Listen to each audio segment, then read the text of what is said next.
Hey guys, it is Mr. Dave with the Ray Kitty Creation Workshop, and thank you for joining us for the Ray Kitty Science Project. We've got some fun things we're going to be doing here today, along with some safety kind of guidelines that you can use at home if you are working with some of these materials. We use different things on the show all the time, from big things to little projects. These are about middle-sized projects. So these ones here are very easy to do, but they are using fire. Okay, so I want to just kind of put that out in front. As far as the materials that we're using here today, we have some lighters. I have a fire extinguisher. I'm going to show you how to use that. Hopefully I won't show you how to use that, but we are going to just kind of show you how you would use a fire extinguisher. We have alcohol. I've got, this is 91%. Okay, so we're going to be using 91% isopropyl alcohol. You can get that. I would, now normally I recommend getting everything you can at the dollar store. Okay, now two things I do not recommend getting at the dollar store. One is alcohol, the other is acetone. Okay, so when we are doing these projects here, go ahead and step up to a different retailer for those, just because the numbers from the dollar store are not always consistent. So you want to make sure that you are getting this from maybe the grocery store, something like that. Okay, now anytime any of these kind of things are in play, you want to make sure you are taking precaution. Now, nothing we're going to be doing here are huge flames or anything like that, but we will be working with fire. Okay, fire is a tool, not a toy. Okay, so make sure if you are working with fire and using fire that you have an adult with you. Adults, make sure you're paying attention the whole time. Okay, and before we even get into any of these experiments, we also have some little tea light candles here that we'll be using, and our lighters. I didn't bring my little arc lighter for this one here because we are working with direct flame, so I wanted to show you with flame.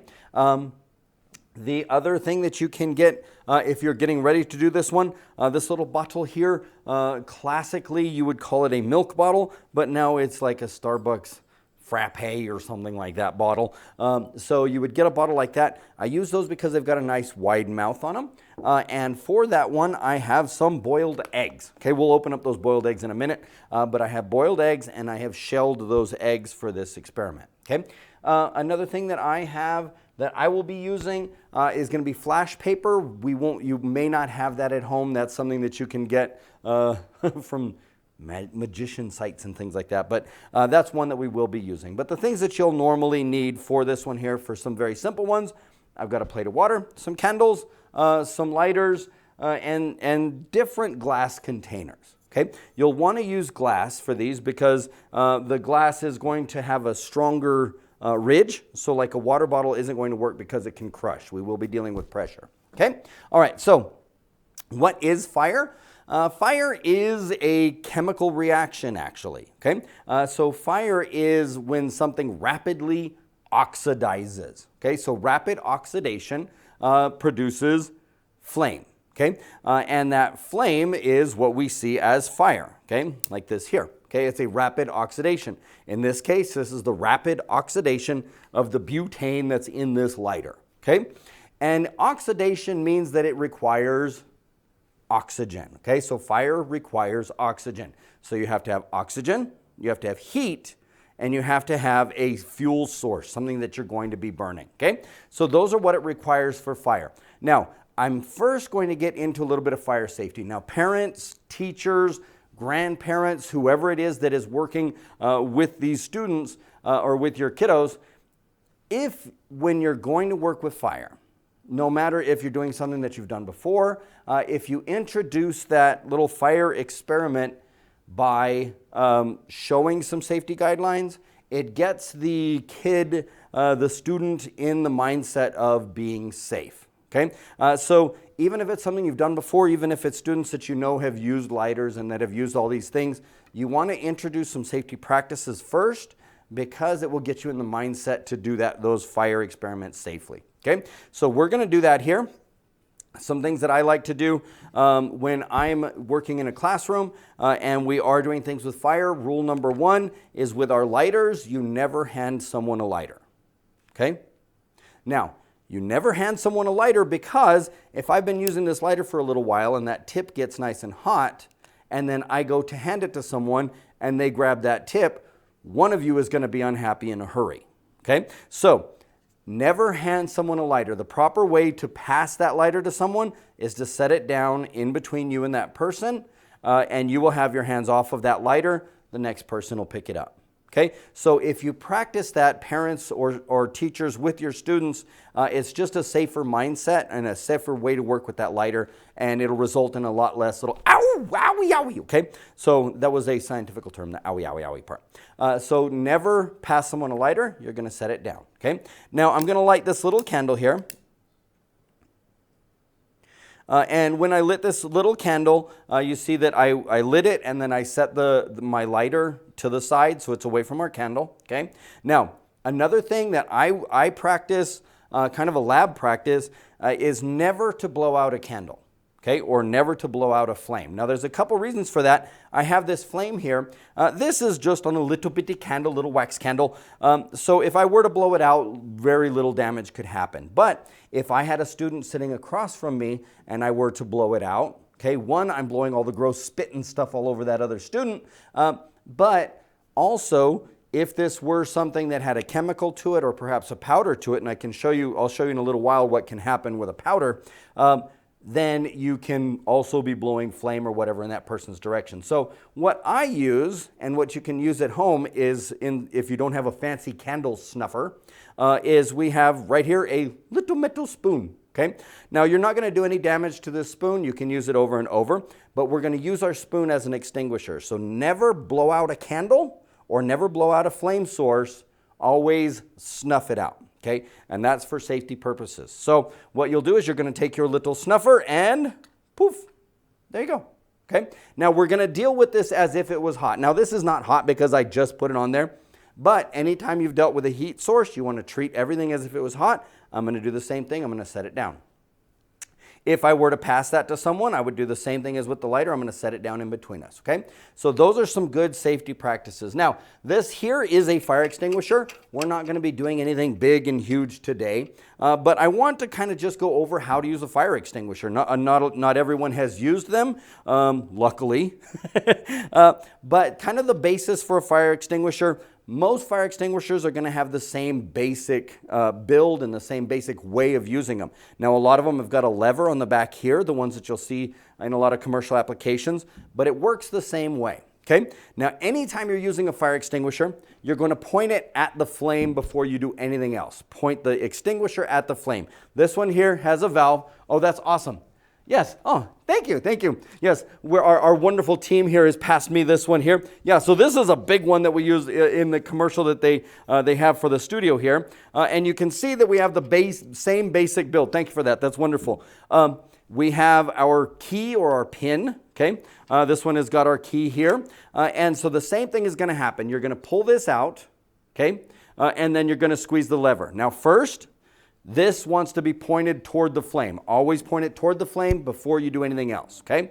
Now, this big one here, as I said, you can kind of really see the similarities here. This one doesn't have the lever. This has a button on the top. This one has the lever on the top. You're going to squeeze it, okay? So step one is you're going to pull the key, okay? Now, I'm not going to pull the keys on these because fire extinguishers are meant to be one use only, okay? So when I pull that key, that means I'm ready to use it. Okay, so I would pull the key out, or pull the key out here, okay?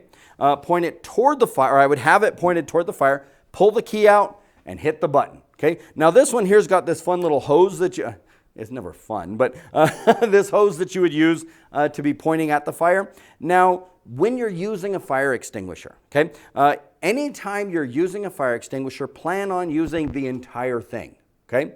Don't just, oh, it's out, we're good, okay? A fire extinguisher is meant to be a one-use device. Once I've used this, it's gone. It's worthless after I've used it once, okay? So a fire extinguisher is meant to be used once and meant to be used completely. Now, if an adult comes by and says, whoa, quit spraying my stuff, then you can stop. But if not, you point at the flame, pull your key, hit your trigger, and just keep spraying, okay, until that thing is gone.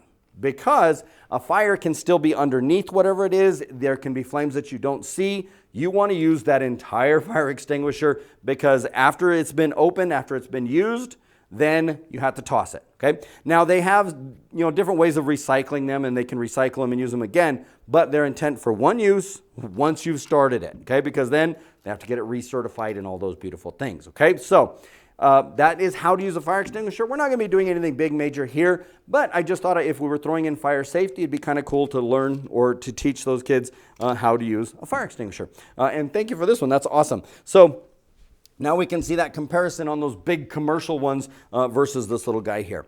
So I do have one available here. Another thing to notice with your fire extinguishers, most fire extinguishers nowadays will have letters on them. The majority of them can put out most of the fires you'll encounter. Okay? Strange fires are electrical fires and grease fires. These are both okay for those, A, B, and C, so those will be okay for those. If you do have a fire that involves grease, you don't want to throw water on it. You would want to use an extinguisher. Water can just cause bigger problems, okay? So that's kind of just some basic fire safety. You never want to touch the flame. You never want to play with the flame. I also, if you are using a candle at home with students, a general guideline that I like to use is if you have your candle or whatever's going to be on fire, I use a one-hand rule. It has to be at least one hand away from the edge of the table, okay? So if this were the edge of the table here, then my candle would be up here and I would have at least one hand space in between the edge of the table and my flame source, okay?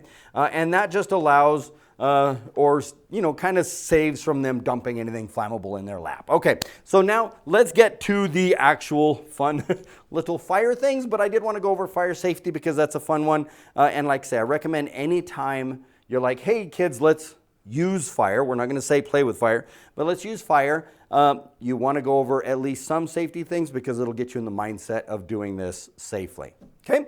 All right, so we have a couple fun things that we're going to do. We're going to work with pressure, temperature, and volume. If you remember those little PTV sticks that we had before, this demonstration, this is an old school one.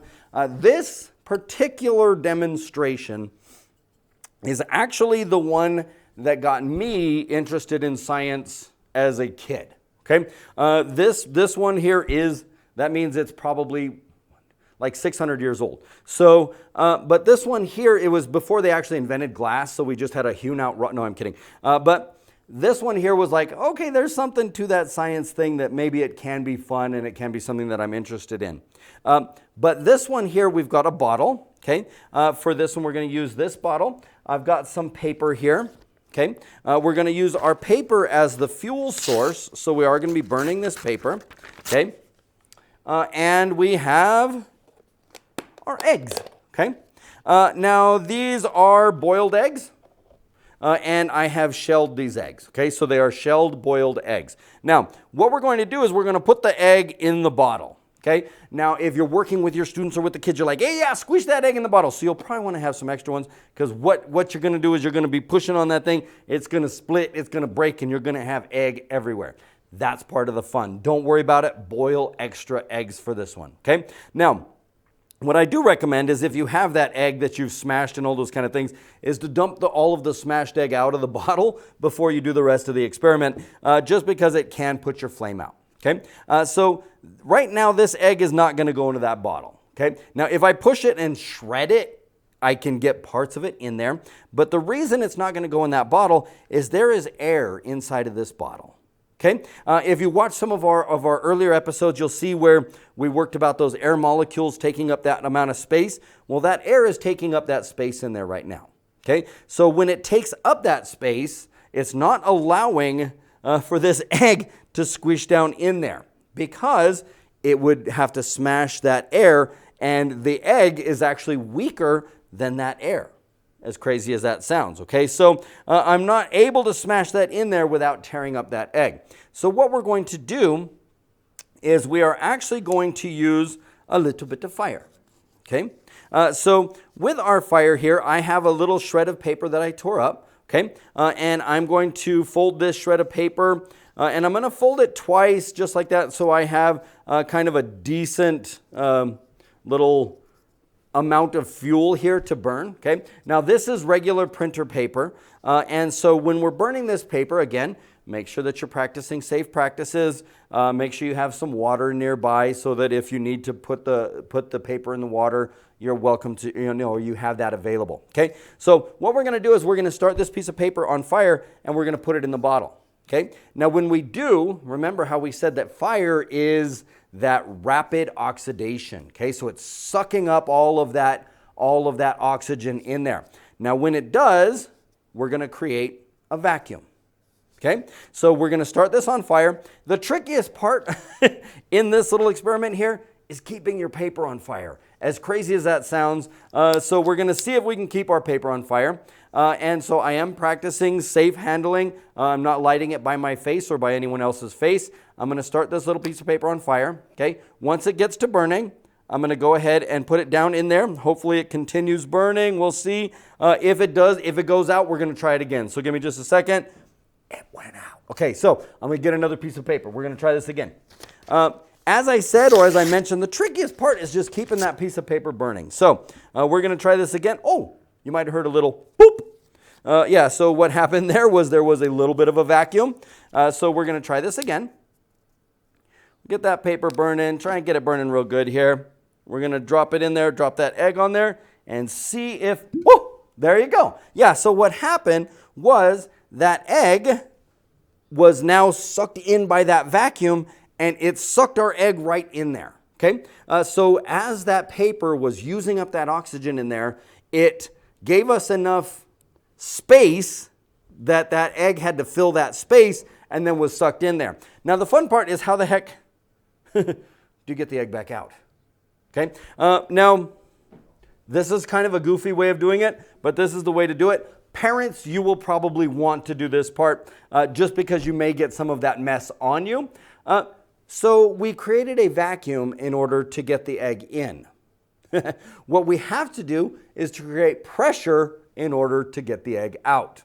We're going to do that with our mouth. Okay, so what you're going to do is you're actually going to blow on there and then the egg's not going to shoot down your throat. You don't have to worry about that. But you want to have it leaning down where that egg still creates a seal. When you blow, it'll move it up enough to move that seal, and hopefully I can blow on this and then get that egg back out of there. So we're working with that pressure. We're going to increase the pressure in our bottle. Ready? Here we go. If the veins start popping out on my forehead and I pass out, I'll get back up. Don't worry about it. Okay, so here we go. Oh, there you go. And then our little egg squeezed right back out. I may have a little ash mustache. If I do, don't make too much fun of me. So we saw there when we increased the pressure, bloop, it shot our little egg right back out. Okay, so you can do this one again. I wouldn't eat this egg because it's got some ashes and stuff on there. But you can do this one over and over again. It's a fun one of working with pressure. And as we can see here, that egg does not normally fit through there. So that's a fun little science one. This was the weird experiment that got me interested in science as a kid. So maybe you will inspire some children with that one there. Okay, so that was our fun little one that you can do with a bottle and an egg and some paper. Okay, now when we're talking about paper, okay, there's different types of paper, and I specified that one there was printer paper. Okay, so it's just your standard printer paper. Now that printer paper is going to combust at a certain temperature. Okay, paper, the flash point or burning point of paper is 451 degrees. All right, so yeah, if you're a nerd like me in Fahrenheit 451, that is the flash point of paper.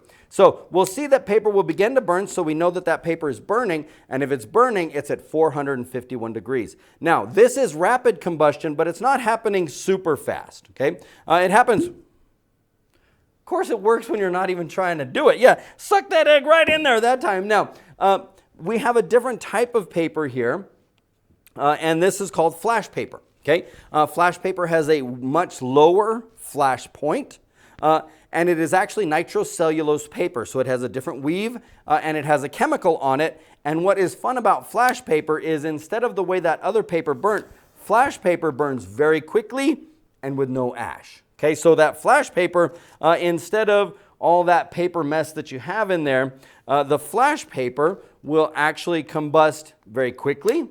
You get a brighter flame, and it's actually a safer flame because it happens so quickly. So that's why I was able to hold that and not get burnt. I'm going to do it one more time just because it's fun. So we'll do this one more time. This is that flash paper. Again, you can get it from a magic shop. You can get it from, they have it different stores online, things like that. We used to have a wonderful magic shop here, but now you got to get it online. So that's flash paper. It's nitrocellulose paper, and just kind of showing you the differences there. If you want to work with an experiment with that, you can do different types of papers at home.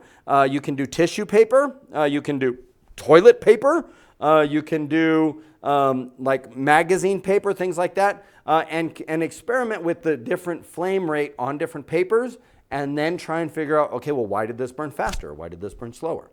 So that's a fun one that you guys can do at home. So that is just requiring paper, okay? Now this one here, and I know I'm going very quickly because I've got a bunch that I want to do here. I only spilled a little bit of water, so don't tell anybody. So what we're going to do for this one is this is another kind of classic experiment.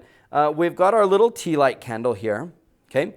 And a tea light candle will float, okay? And that's just because it's got that little wax is, you know, you've got a little bit of air in there and the density is lower than the water. So it will float. We're going to color this water. Now, if you've watched the Ray Kitty Science Project before, you know that I hate food coloring, okay? So if you are at home and you are doing an experiment with food coloring or with something that you need to color it, I really prefer to use the little juice packs that you'll get from the grocery store.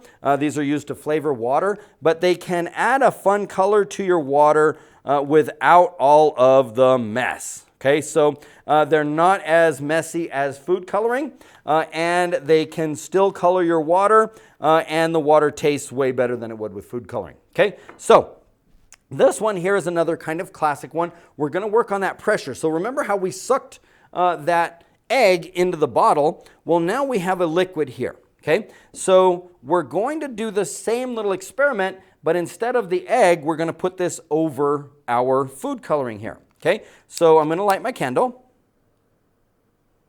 Maybe. No, I can do this part. There we go. Okay, so now that we've got our candle here, what we're going to do is we're going to, again, create a vacuum. So we're going to put this over our little cup of water there, and we're going to want to watch right here by this candle to see what happens. Okay, so you want to go all the way over. So you can see now that as that candle is burning, it's using that oxygen, and it's now sucking that water up into our cylinder here, and we can see that it's actually creating a vacuum in there, and it sucked that water up in there, okay? So as it used that oxygen, it actually created a vacuum and sucked it up in there. Now, when we take it off, okay, with my weird wobbly plate I have here, when we take it off, it's going to be messy. So be careful with that if you are doing that. So I'm going to take this off of there, which will release our vacuum. Okay, bloop, there you go.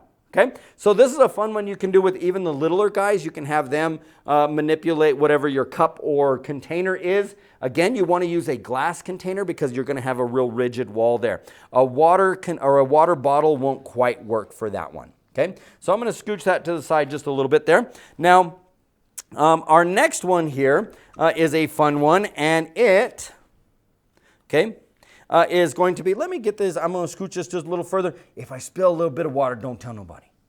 Okay, all right, so this one here is, I have a mixture in here of our rubbing alcohol, 91% alcohol, water, and salt. Okay, now the reason I put salt in there is alcohol actually burns clear. Okay, and so we're going to want to see our flame for this one. Now, I have a $20 bill. This is the most I have ever held because I teach science. So I have a $20 bill. I'm going to put this down here into our solution. Okay, and I'm going to burn my money. Yay! Oh, yeah. So, my daughter thought that she'd get McDonald's tonight, but I'm just burning our money instead. So I dipped our money here. It's a 1-to-1 ratio. And you don't have to worry about the stoichiometry too much, but I got my dollar bill nice and wet in that alcohol and water and salt solution. Okay. Now, this is very important. I'm going to move this out of the way. Okay. The vapor off of that is combustible, so I want that to be away from where I'm actually igniting this. So what we're going to do now is we are going to burn my money. Yay. I'm a little sad, but it's for science, so it should be okay. So I'm going to go ahead and start this money on fire. Now you can see that my money is burning up. Okay, so like I am just, hey, wait.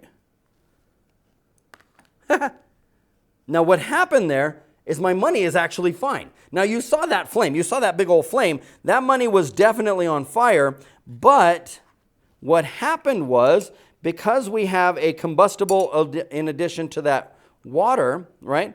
The water is not flammable. So the water is actually soaking into our bill here, while the alcohol is burning off of that bill. The water soaks into the bill and keeps my bill nice and safe. Okay, so my bill stayed safe from that water. So this is a fun one to do with the kids. It's a 50-50, one water to one alcohol. A little bit of salt just gives that flame a little bit of color. Now, our last thing real quick here, and I did this one last because it's messiest. I'm going to get this all over my tablecloth. What I have in here is powdered sugar. Okay, now sugar is a carbohydrate. Carbohydrates are very combustible. Okay, so what's fun about this one, make sure if you are doing this one, make sure you have an area that is clear. I have all my flammables on this side because I am going to be working this way. Make sure you have an area that's clear. Mainly you're going to have sugar that gets everywhere. So you don't want a bunch of sugar everywhere, but there is also a flame involved. So what I'm going to do is I am going to create an aerosol out of our sugar by squishing this bottle here. Okay, so I've got my flame. And I'm just going to bring that powdered sugar up and, yeah, so we've got a little powdered sugar flamethrower there, okay? That flame, what's happening is that because that sugar is combustible, when that powder goes across that flame there, it lights that sugar up, okay? So this is a lot of mess.